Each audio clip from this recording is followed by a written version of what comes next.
कि तू हंस तू मुस्कुरा तू रोना कम कर दे, कि तू हंस तू मुस्कुरा तू रोना कम कर दे, अगर तू जिंदा है मेरे भाई तो जिंदगी के नाक में दम कर दे। हाँ तो नमस्कार मेरे प्यारे साथियों, कैसे हैं आप लोग? हम उम्मीद करते हैं कि आप लोग बहुत अच्छे होंगे और जो आपका पढ़ाई है वो भी बहुत अच्छा से हो रहा होगा। तो हम लोग क्या पढ़ रहे थे? हम लोग पढ़ रहे थे केमिस्ट्री, क्योंकि टाइम वेस्ट ज़्यादा नहीं करते हैं और चलिए हम अपना टॉपिक को चलते हैं। और अपना टॉपिक का नाम था हमारा केमिस्ट्री, मतलब सब्जेक्ट का नाम था केमिस्ट्री, और जो टॉपिक था हम लोग पढ़ रहे थे अम्ल क्षार और लवण, एसिड बेस एंड साल्ट। तो एसिड के बारे में हम आपको आधा से अधिक जानकारी दे दिए थे। मान लीजिए कि एसिड के बारे में हम आपको 90% कितना पढ़े मेरे भाई, 90% जानकारी पहले वाला वीडियो में दिए थे, मतलब कि पार्ट 1 में हम आपको 90% जानकारी दे दिए हैं। और पार्ट 2 में हम जानकारी देंगे, 10% और जानकारी है अम्ल का वो देंगे। और फिर अगला जो वीडियो मिलेगा आप लोग को, ये वीडियो थोड़ा छोटा होगा, और जो अगला वीडियो आप लोग को मिलेगा, अगला वीडियो में हम लोगों ने क्षार मतलब कि बेस और बेस क्षार भस्म और लवण की बात करेंगे। तो क्षार और अथी में क्या अंतर है? तो चलिए मेरे भाई हम लोग देखते हैं कि जो 10% अम्ल क्षार और लवण बचल है उसमें क्या क्या आता है ऐसे, चलिए जानते हैं। देखिए देखिए हम लोग कहाँ तक कर लिए थे अम्ल में। अम्ल हम लोगों ने क्या क्या पढ़ा कि अम्ल जो होता है वो अम्ल अम्ल स्वाद में कैसा होता है? तो खट्टा होता है। अम्ल कौन सा कैसा शब्द है? तो लैटिन शब्द है, लैटिन भाषा का शब्द है। लैटिन भाषा के अम्ल कौन सा, मतलब अम्ल शब्द की उत्पत्ति कौन भाषा? तो लैटिन भाषा के सिंटिया से, जिसका अर्थ क्या होता है भाई? तो जिसका अर्थ हमारा होता है खट्टा। सिंटिया का कुछ होता है खट्टा, मतलब एसिड्स, सॉरी एसिड्स का अर्थ क्या होता है मेरे भाई? तो एसिड का अर्थ होता है खट्टा। एसिड जो है लैटिन भाषा का शब्द है। तो और उसके बाद हम लोगों ने पढ़ा कि कौन सा मतलब अम्ल क्या होते हैं। अर्हेनियस साहब ने अम्ल के बारे में क्या परिभाषा दिया था। अर्हेनियस साहब जो थे वो बोले थे कि जो अम्ल होता है, अम्ल जल में घुलकर हाइड्रोजन आयन प्लस देता है। अम्ल जो है अम्ल मतलब कि अम्ल के बारे में हम लोगों ने जानकारी दी थी कि अम्ल अम्ल और उनके प्रकार, अम्ल और उनके प्रकार में हम जाने थे कि जो इमली होता है, इमली टर बजेगा तो टार्टिक अम्ल हो जाएगा। मतलब हम ट्रिक के माध्यम से आप लोग को बताए थे कि अम्ल के बारे में। तो चलिए मेरे भाई हम देखते हैं कि अम्ल के आगे, मतलब कि पार्ट 1 के आगे चलिए हम लोग देखते हैं। तो पार्ट 1 में हम लोगों ने पढ़ लिया था, लिखिएगा टॉपिक नंबर 2, टॉपिक नंबर 3 होगा शायद, टॉपिक नंबर 2 तो कल आती था। Topic number 3 acid base and salt, acid base and salt, जिसे हम लोग इंग्लिश हिंदी में अम्ल क्षार और लवण बोलते हैं। क्या बोलते हैं मेरे भाई? अम्ल क्षार और लवण। तो टॉपिक नंबर 3 है, टॉपिक नंबर 3 में लिखिएगा अम्ल, अम्ल के बारे में, सॉरी अम्ल के बारे में लिखिएगा कि अम्ल, हम लोग अम्ल के बारे में जानकारी प्राप्त की, अम्ल के प्रकार। क्या मेरे भाई? अम्ल के प्रकार, types of acid, types of मेरे भाई एसिड, टाइप ऑफ एसिड। तो अम्ल के प्रकार जो है ना मेरे भाई, अम्ल को हम लोग 2 प्रकार में बांटते हैं। अम्ल को हम लोग कितने प्रकार में बांटते हैं मेरे भाई? तो अम्ल को हम लोग कितने प्रकार में बांटते हैं? तो अम्ल को हम लोग 2 प्रकार में बांटते हैं। एक सेकंड रुकिएगा, रुकिएगा थोड़ा सा। अम्ल के हम लोग 2 प्रकार में बांटते हैं मेरे भाई। देखिए क्या हम लोग पढ़ रहे थे कि अम्ल को कितने भाग में बांटते हैं? तो अम्ल को हम लोग 2 भाग में बांटते हैं। लिखिएगा अम्ल, अम्ल के भेद को, अम्ल के 2 भाग कौन कौन है? जो पहला है मेरे भाई उसे हम लोग शक्ति का आधार बांटते हैं। कुछ आधार पर, शक्ति के आधार पर, शक्ति के आधार पर। तो दूसरा है मेरे भाई उसे हम लोग बांटते हैं विलियन के आधार पर, विलियन। मतलब कि जो अम्ल है ना मेरे भाई, अम्ल अम्ल के प्रकार अगर हम बात करें तो अम्ल को हम लोग 2 भाग में बांटते हैं। एक है आपका शक्ति के आधार पर, और जो दूसरा है मेरे भाई, दूसरा आपका विलियन के आधार पर। और अब इतना ही में तो इसका मतलब जो इसका है क्या बोलते हैं प्रकार, इतना ही में तो इसका प्रकार खत्म नहीं हो गया। इसका आगे प्रकार है, इसका आगे क्या प्रकार है मेरे भाई? इसका आगे प्रकार जानते हैं। तो देखिए शक्ति है, शक्ति के आधार पर हम लोग को 2 भाग में बांटते हैं। पहला जो है उसे हम लोग बोलते हैं प्रबल, जो दूसरा है मेरे भाई उसे हम लोग बोलते हैं दुर्बल। प्रबल अम्ल और दुर्बल अम्ल, मतलब कि इसको हम लोग बोलते हैं स्ट्रॉन्ग, अब इसे बोलते हैं वीक। और जो विलियन है मेरे भाई, विलियन को हम लोग 2 भाग में बांटते हैं। विलियन कितने भाग में बांटते हैं? 2 भागों में। एक होता है सांद्र, एक होता है तनु। एक होता है सांद्र मेरे भाई, एक होता है तनु। तो हम लोगों ने देखा कि जो अम्ल के प्रकार बांटे, तो अम्ल को हम लोग 2 भाग में बांटे। जो पहला भाग था मेरे भाई, पहला भाग में हम लोगों ने देखा कि शक्ति और विलियन के आधार पर। पहला भाग मतलब 2 भाग में बांटे, तो जो पहला भाग है वो शक्ति के आधार पर है, और दूसरा भाग है मेरे भाई, दूसरा भाग ये है कि विलियन के आधार पर। शक्ति के आधार पर हम लोगों ने हम लोग कितने भाग में बांटा? तो 2 भागों में, प्रबल अम्ल और दुर्बल अम्ल, जिसे हम लोग इंग्लिश में स्ट्रॉन्ग एसिड और वीक एसिड बोलते हैं। और विलियन के आधार पर हम लोगों ने हम लोग कितने भाग में बांटा? तो 2 भागों में, एक होता है सांद्र, एक होता है तनु। तो चलिए हम लोग देखते हैं बारी बारी से कि अम्ल के बारे में। तो चलिए इसको आप ले लीजिए स्क्रीनशॉट, ले लिया स्क्रीनशॉट। चलिए लिखिएगा शक्ति के आधार पर अम्ल, शक्ति के शक्ति के आधार पर अम्ल, शक्ति के आधार पर अम्ल मेरे भाई पहला जो है उसे हम लोग बोलते हैं प्रबल अम्ल, प्रबल अम्ल, जिसे हम लोग इंग्लिश में बोलते हैं स्ट्रॉन्ग एसिड, स्ट्रॉन्ग एसिड। जो प्रबल होता है, प्रबल का इंग्लिश क्या होता है मेरे पास, तो प्रबल का इंग्लिश होता है स्ट्रॉन्ग और अम्ल का इंग्लिश एसिड, तो इसका हो जाएगा स्ट्रॉन्ग एसिड इंग्लिश। तो हम लोग प्रबल अम्ल कहेंगे किसको, प्रबल अम्ल हम लोग किसे कहेंगे, प्रबल अम्ल हम लोग को समझना होगा, तो प्रबल अम्ल हम लोग किसे कहेंगे, लिखिएगा प्रबल अम्ल का परिभाषा। वैसा अम्ल,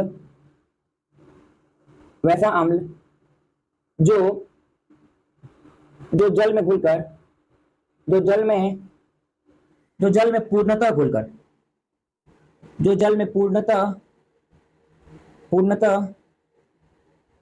घुलकर हाइड्रोजन आयन H+ आयन प्रदान करते हैं, उसे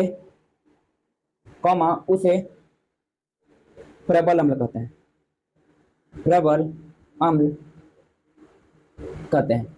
देखिए मेरे भाई, पहले हम लोग डिफिनेशन को लिख लिए। अगले डिफिनेशन के बारे में हम लोग जानते हैं कि वैसा अम्ल जो जल में पूर्णतः घुलकर, वैसा अम्ल मेरे भाई जो जल में पूर्णतः घुल जाएगा, मतलब कि जो जल में पूर्णतः घुल जाएगा और हाइड्रोजन N+ देता है, उसे हम लोग बोलते हैं प्रबल अम्ल। मतलब कि इसमें साफ बात है कि इसमें हाइड्रोजन का जो मात्रा है, हाइड्रोजन का मात्रा ज्यादा रहेगा, H+ आयन जो है वो अधिक मात्रा में रहेगा, इसे हम लोग बोलते हैं प्रबल अम्ल। जैसे कि एग्जाम्पल में लिखिएगा मेरे भाई, एग्जाम्पल में क्या हो जाएगा, HCl, HCl में जो है H जो है हाइड्रोजन है, H+ है, मतलब किसी में एक H ज्यादा है,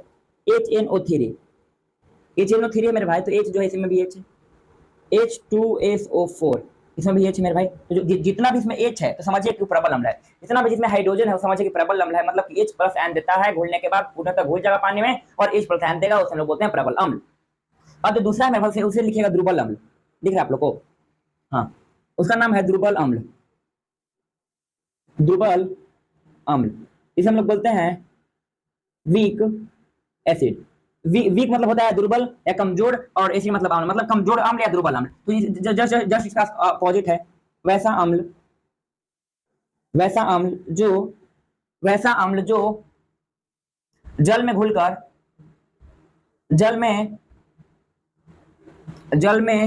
वैसा अम्ल जो जल में पूर्णतः, मतलब जल में घुलकर, जो जल में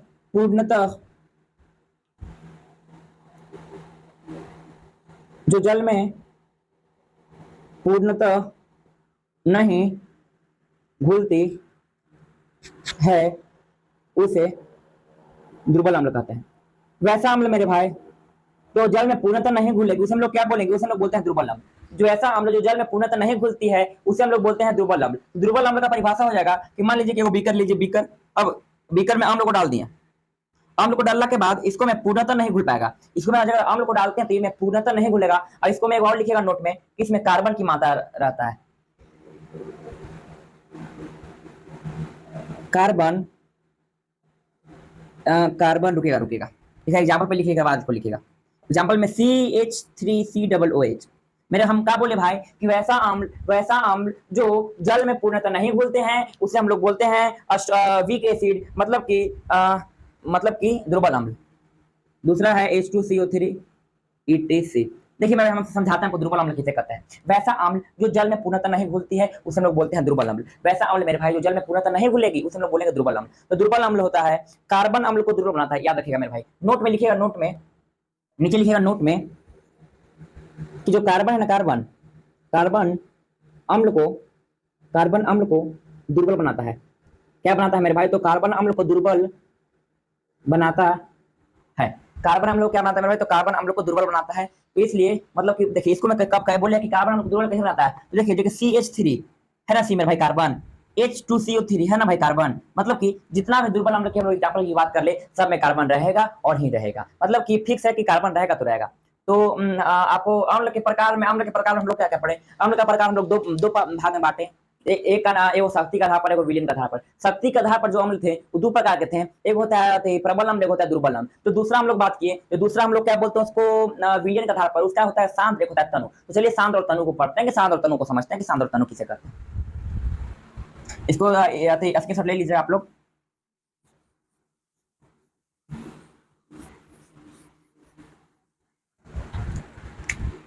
थोड़ा सा ऊपर, अम्ल के प्रकार।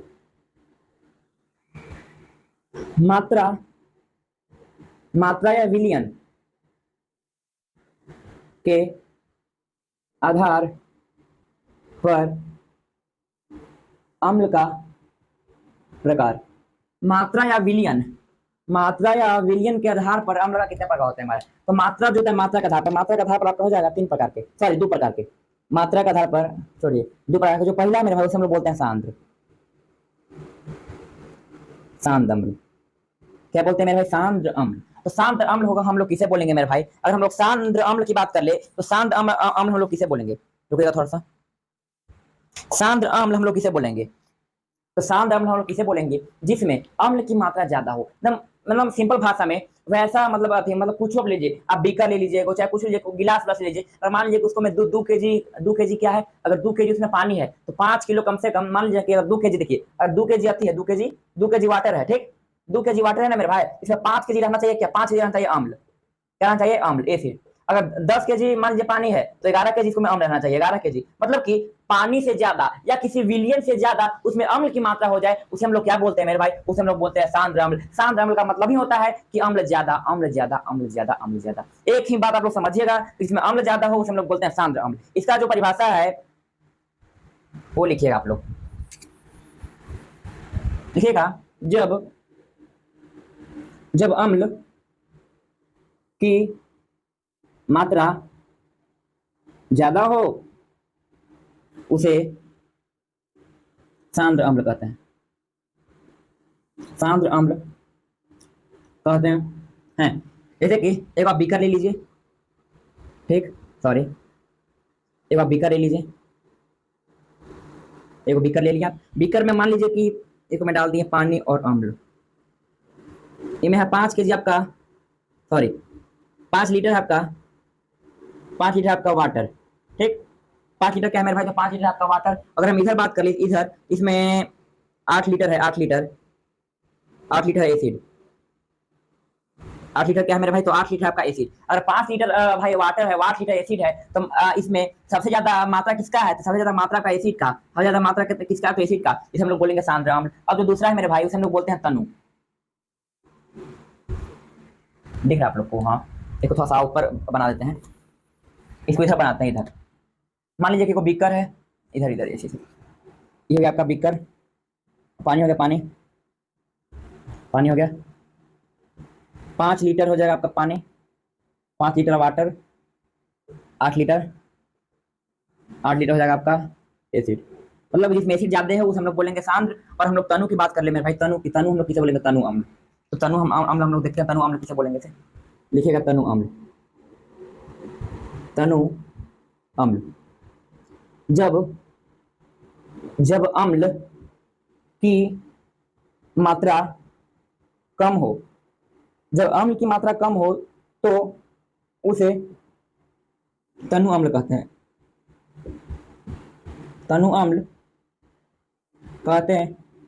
क्या बोले मेरे भाई कि जब अम्ल की मात्रा कम हो तो उसे हम लोग क्या बोलते हैं, तो उसे हम लोग बोलते हैं तनु अम्ल। क्या मेरे भाई, तो उसे हम लोग क्या बोलते हैं, उसे बोलते हैं तनु अम्ल। जैसे कि आप एक बीकर ले लीजिए, बीकर आप एक ले लीजिए, आप एक बीकर ले लीजिए, बीकर में आप वाटर रख दीजिए, वाटर और अम्ल, वाटर और अम्ल का मिश्रण रख दीजिए, वाटर अम्ल का विलयन, और फिर यहाँ पर डाल दीजिए, आपका वाटर हो जाएगा 5 लीटर, मान लीजिए वाटर 5 लीटर वाटर है, ऐसे है 5 लीटर वाटर है, ठीक है। इसमें अगर हम 3 लीटर एसिड की बात करें मेरे भाई, तो कुछ हो जाएगा, वो हो जाएगा आपका तनु अम्ल। हम लोग क्या पढ़े कि जो अम्ल है, अम्ल को हम लोग 2 प्रकार में बांटे, एगो शक्ति के आधार पर, एगो विलयन के आधार पर। जो शक्ति के आधार पर बांटे उसे हम लोग प्रबल अम्ल और दुर्बल अम्ल, और जो विलयन के आधार पर बांटे उसे सांद्र और तनु। प्रबल अम्ल हम लोग किसे कहेंगे कि जिसमें जल में घुलकर, वैसा अम्ल जो जल में घुलकर H प्लस आयन देता हो, वैसा अम्ल जो जल में घुलकर H प्लस आयन देता हो उसे हम लोग बोलते हैं प्रबल अम्ल। और दुर्बल अम्ल हम लोग किसे बोलेंगे कि वैसा अम्ल जो जल में मतलब पूर्णतः नहीं घुलता हो उसे हम लोग बोलते हैं दुर्बल अम्ल। जो दुर्बल अम्ल होते हैं मेरे भाई उसमें कार्बन की मात्रा रहते हैं। और फिर हम लोग प्रबल और दुर्बल अम्ल कर लिए, हम लोग बात किए